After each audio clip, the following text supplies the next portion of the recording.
Bienvenue à Atlanta, symbole du modernisme à l'américaine. C'est ici que sont basés les journalistes de la célèbre chaîne d'information CNN. Et c'est ici aussi que se trouve le siège de Coca-Cola, où chacun peut visiter le musée consacré à l'histoire de la boisson préférée des Américains. Mais Atlanta, c'est surtout le lieu de rendez-vous annuel de toute l'industrie du jeu vidéo. Chaque année, l'E3 révèle en effet les jeux en cours de développement, les nouvelles consoles et surtout les hits de la fin de l'année, ceux qu'il ne faudra pas rater pour Noël. Concepteurs, éditeurs, journalistes, ils sont venus du monde entier pour voir ça. Et bien sûr, les experts de Micromania avaient fait le déplacement et ils vous emmènent avec eux pour une visite guidée du salon. Des décors hollywoodiens, une ambiance sonore digne des plus grandes boîtes de nuit et des visiteurs qui ne savent plus où donner de la tête. Ah, bonjour mesdemoiselles. Et puis surtout, il y avait près de 1600 produits présentés sur des stands, tous plus délirants les uns que les autres. Un premier tour pour sentir les grandes tendances et on s'arrête sur chaque stand pour faire une sélection. Allez, on commence par un gros morceau. Sony a démontré une nouvelle fois sa suprématie avec un stand de 5000 m² où cette année encore, on découvre de véritables petites merveilles. On commence par les juniors avec Spyro le Dragon. Basé sur une technique révolutionnaire, ce jeu de plateforme en 3D est aussi mignon que fluide et il va assurément séduire les plus jeunes pour les fêtes de fin d'année.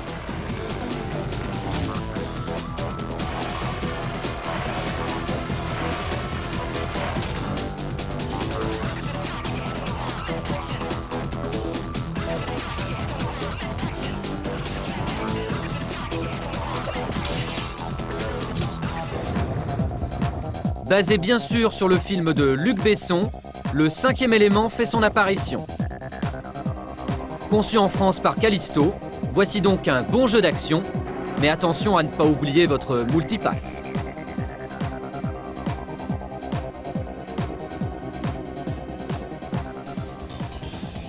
Dead or Alive devrait largement contenter les amateurs de baston, un peu traditionnel mais toujours efficace.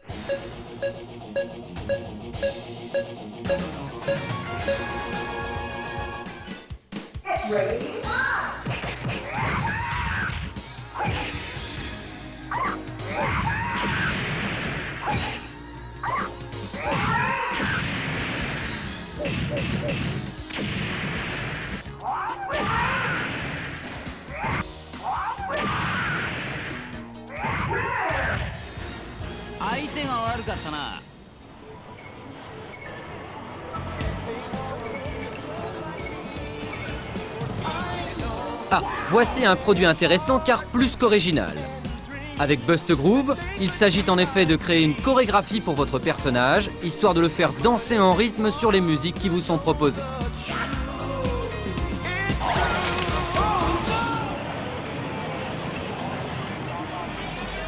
Décidément, chez Sony, on ne recule devant rien.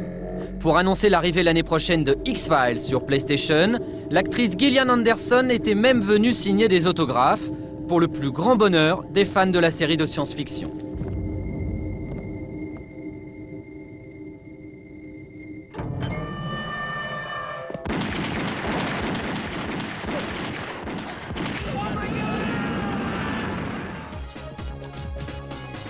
Ce jeu-là était attendu comme le Messie depuis déjà fort longtemps. Normal, Tekken 3 est sûrement l'un des meilleurs jeux de combat de tous les temps. Et visiblement, il est à la hauteur de nos espérances.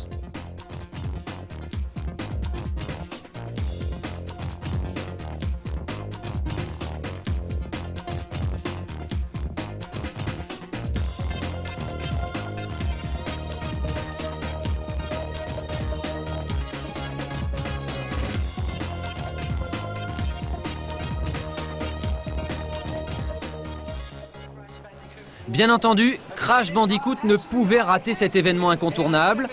Alors comme il était parti en mission à l'autre bout du monde, le célèbre personnage a donc présenté en duplex le 3e volet de ses aventures. Et une fois encore, ça décoiffe.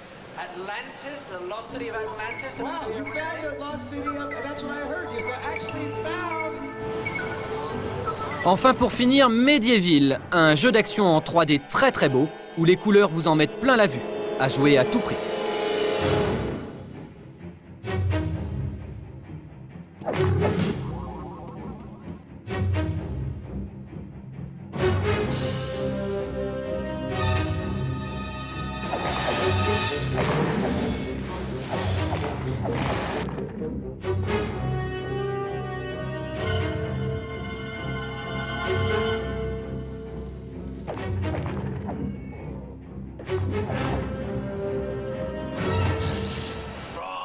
Eh ben, avec tout ça, il y en a pour Noël qui ne vont vraiment pas être malheureux.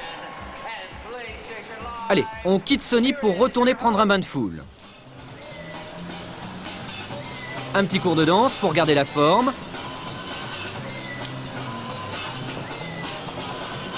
Et puis on file chez Psygnosis, qui présentait un superbe produit baptisé Drakan.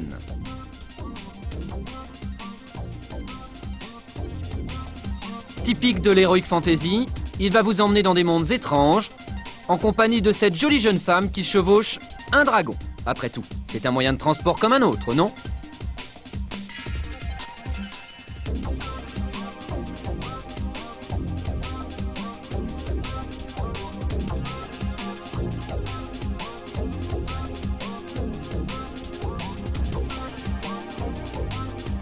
Chez Virgin, on joue la stratégie, avec le petit dernier de la saga des Command & Conquer.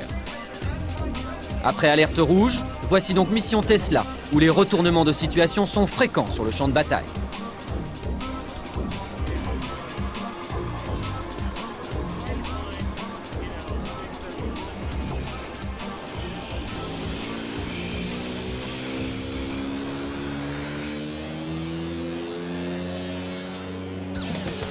Fidèle à la tradition, Electronic Arts était le point de ralliement des sportifs.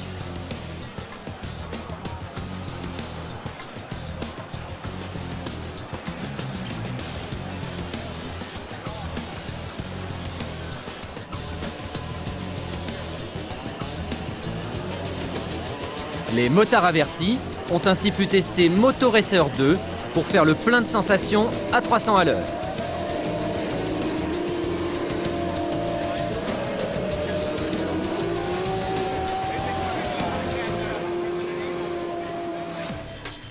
Et puis en cette année où la France accueille la Coupe du Monde de football, les amateurs de ballon rond vont se régaler avec cette simulation sportive absolument magnifique.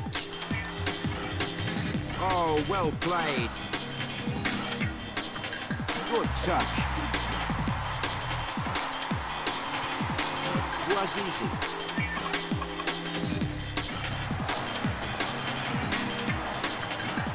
Saved! Oh yes, good stop from the keeper there. He made that look easy. Left a little bit open by his defense. Dans la lignée de Toy Story, Small Soldiers devrait bientôt faire un carton dans les salles de cinéma. Electronic Arts a donc peaufiné une version pour PlayStation et pour PC, sortie prévue fin 98. Alors si vous aimez tirer sur tout ce qui bouge, ce jeu est fait pour vous.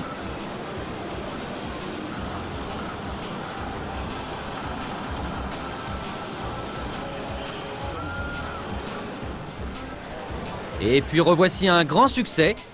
SimCity 3000 en 3D isométrique est sans conteste l'un des produits forts de cet éditeur. De nouvelles possibilités pour ce jeu de stratégie, dont celle d'échanger des sauvegardes sur un site web. Bravo!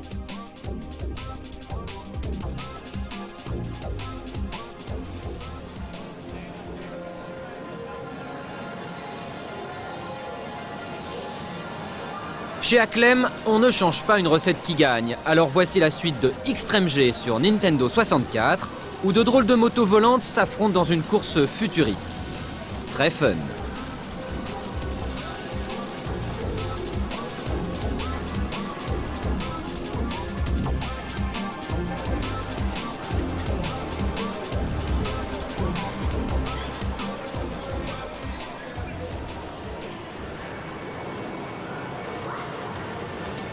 Pour preuve que les Français n'ont pas à rougir devant leurs concurrents japonais ou américains, Ubisoft a encore fait la démonstration de sa French Touch avec un Rayman qui décidément a bien changé depuis ses débuts.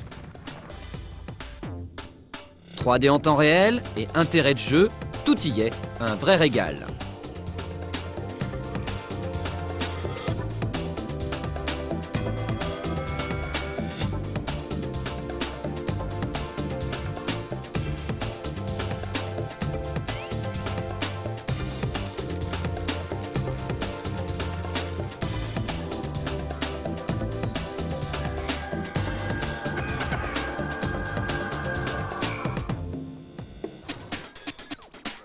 Et puis dans la même veine, mais avec un univers totalement différent, Tonic Trouble, vraiment superbe sur PC.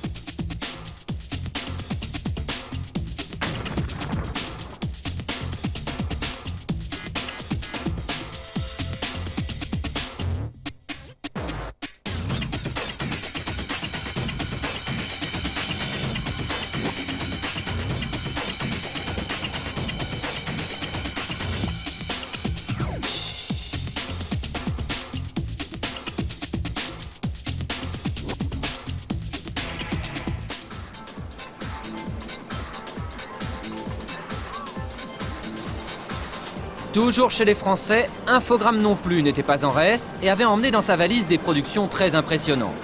Ça commence par la licence du film de Mission Impossible, où vous aurez, si vous l'acceptez, des objectifs toujours plus difficiles à atteindre.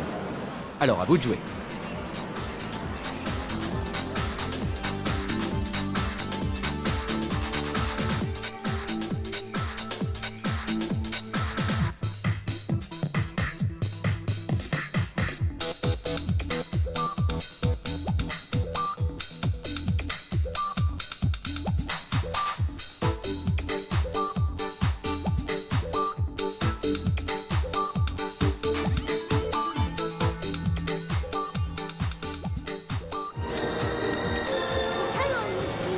Après des heures, des jours et même des années de développement, voici enfin l'œuvre d'ores et déjà mythique d'Eric Chahi.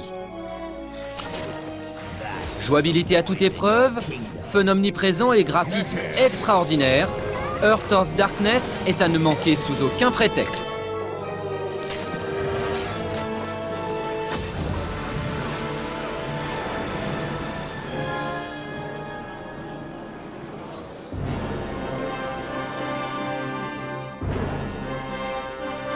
Enfin sortira sur PC à la fin de l'année Outcast, un excellent jeu d'action-aventure.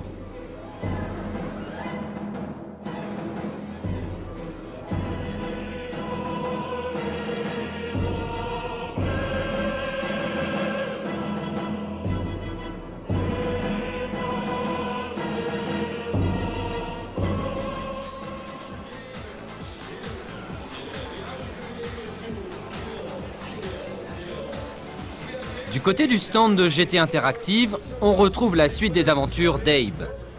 Après l'Odyssée, c'est donc l'exode de ce drôle de petit bonhomme, avec toujours autant d'énigmes à résoudre et un univers très très riche.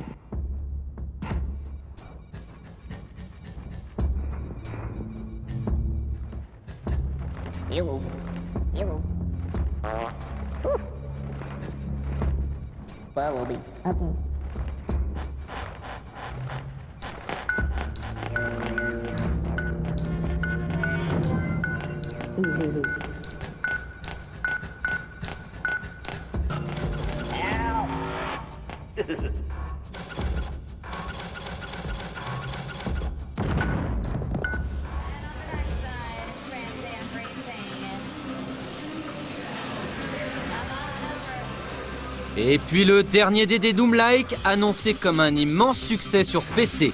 Unreal va faire frissonner les amateurs de jeux en réseau, mais attention, ça n'est pas pour les petits joueurs.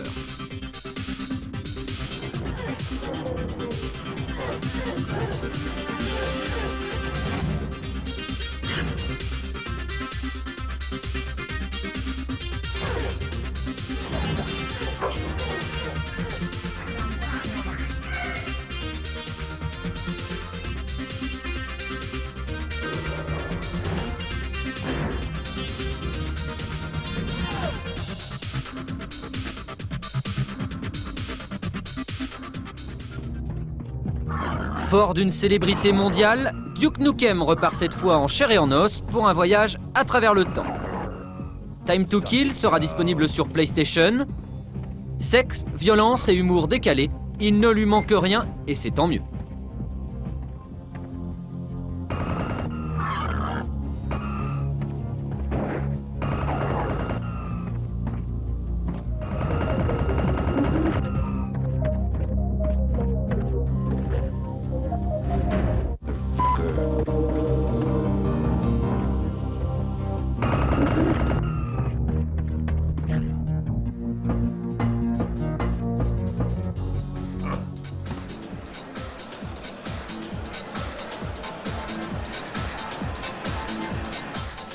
Eidos ne pouvait décemment venir ici sans une nouvelle suite pour Tomb Raider.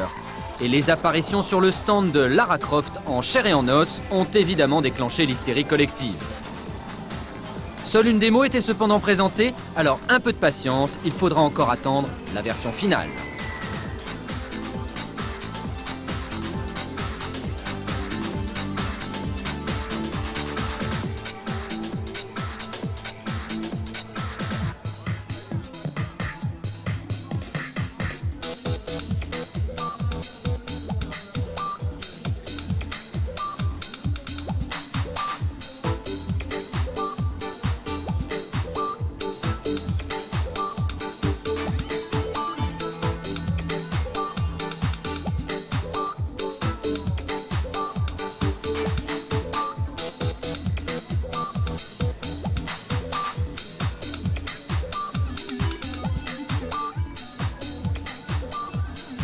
Et puis il y avait aussi Omicron pour nous en mettre plein la vue. Mélange entre jeu de combat et Doom-like, ce jeu pour PC vous promet d'avoir du pain sur la planche. Combat, tir, course et exploration, bref, on ne risque pas de s'ennuyer.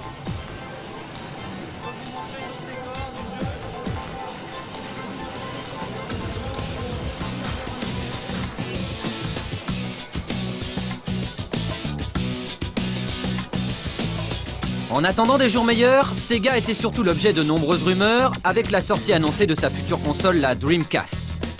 Tout le monde en a parlé, personne ne l'a vu, et pourtant, ça n'est pas de faute d'avoir essayé.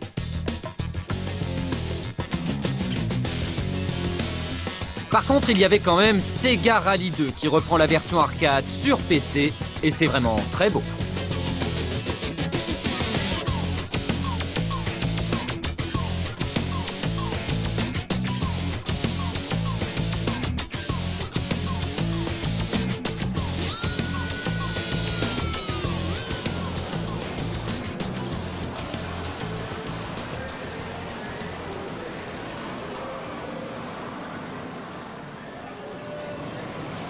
Fidèle à ses objectifs, Microsoft continue le développement de jeux destinés au PC bien entendu.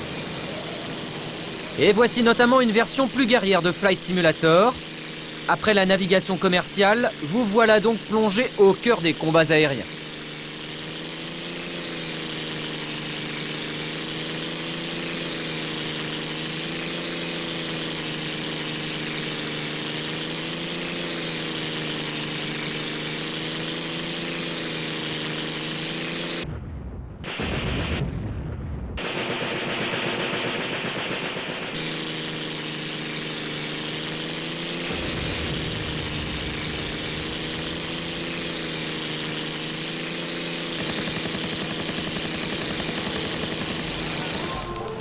Et puis l'empire de Bill Gates développe désormais des outils périphériques.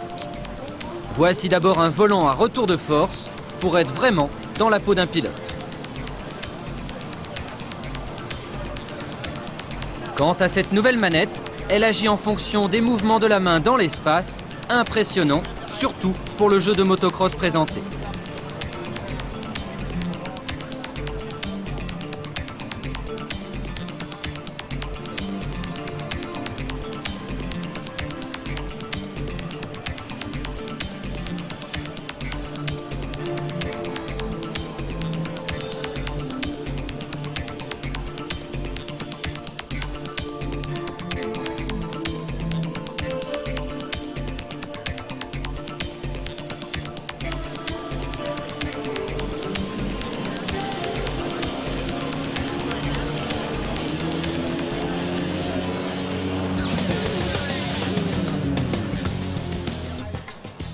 Enfin, voici un hit en puissance, attendu pour la fin de l'année sur PC, Age of Empires 2 s'avère très impressionnant.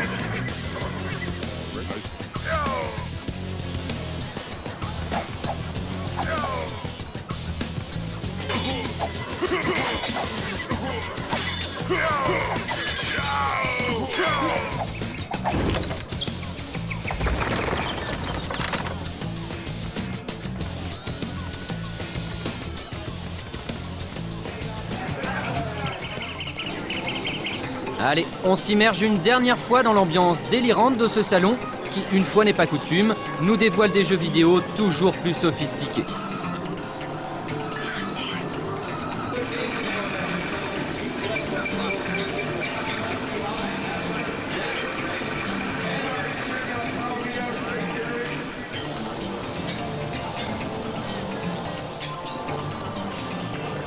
Et on finit cette visite comme on l'avait commencé, à savoir par un stand tout aussi incontournable.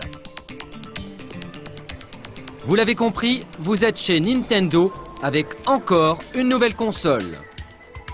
La Game Boy a pris des couleurs et ça n'est pas pour déplaire à ses nombreux fans. Et puis un nouvel accessoire apparaît également. Il suffit de placer le Game Boy Camera sur l'emplacement destiné aux cartouches et voici une console qui va vous prendre en photo pour réellement devenir le héros du jeu.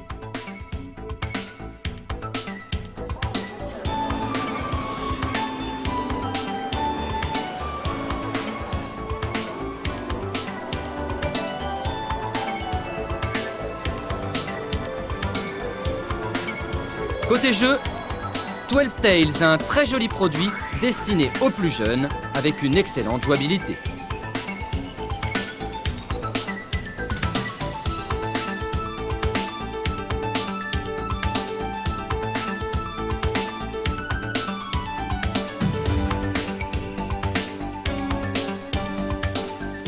Mais surtout, voilà de quoi en avoir plein la vue, avec le grand retour de Zelda sur N64. The Ocarina of Time sortira pour Noël, alors n'oubliez surtout pas de la mettre sur votre liste de cadeaux, il est superbe.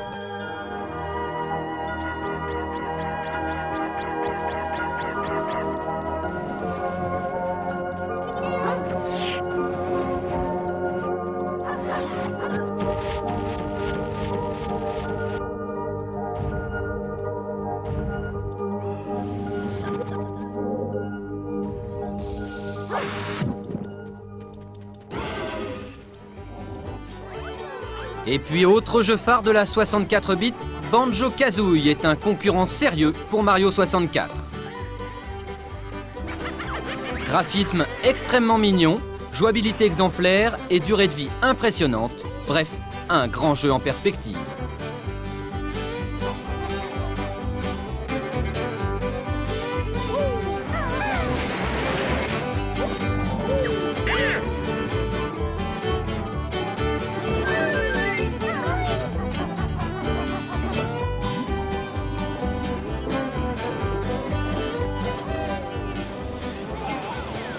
Et voilà, c'est fini pour cette année, mais comme vous avez pu le voir, le jeu vidéo se porte à merveille. Pour preuve, ces nombreux hits attendus en France dans quelques mois. Et comme Micromania va chercher ces informations à la source, vous savez où vous procurer les dernières nouveautés, histoire de vous régaler encore longtemps sur console comme sur PC.